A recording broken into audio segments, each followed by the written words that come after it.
இப்போ நீங்க துன்பத்தை தான் அனுபவிச்சாகணும் கடன் வாங்கினா. அசெட் வாங்காம லைபிலிட்டி வாங்கினா. அவ்வளோ இந்த வேர்டிங்ஸ் இன்னொரு டைம் ரீகால் பண்ணுங்க. இப்போ நீங்க துன்பத்தை தான் அனுபவிச்சு ஆகணும். அசெட் வாங்காம லைபிலிட்டிஸ் வாங்கினா. ஸோ அசெட் லைபிலிட்டிஸ் 2 டிஃபரன்ஸ் இருக்கு. அசெட்னா உங்களுக்கு இன்கம் உங்கள் பேக்கெட்டுக்கு மாதம் மாதம் வந்துட்டு இருந்துச்சுன்னா அது ஒரு மிகப்பெரிய அசெட்.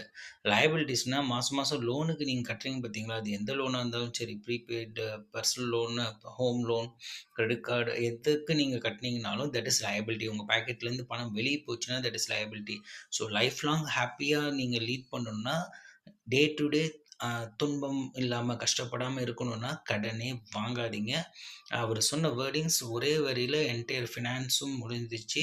நீங்கள் ஏர்லியராக ரிட்டையர் ஆகிறதாகட்டும், உங்கள் சைல்டோட எஜுகேஷன், மேரேஜ் பார்க்குறதாகட்டும், உங்கள் ஹெல்த் இன்சூரன்ஸ், லைஃப் இன்சூரன்ஸ் எடுக்கிறதாகட்டும், எல்லாமே எந்த ட்ராப்பில் நீங்கள் லாக் ஆகிறீங்கன்னா கடன் கடன் கடன் கடன் அதில் சிக்காதீங்க. Thank you for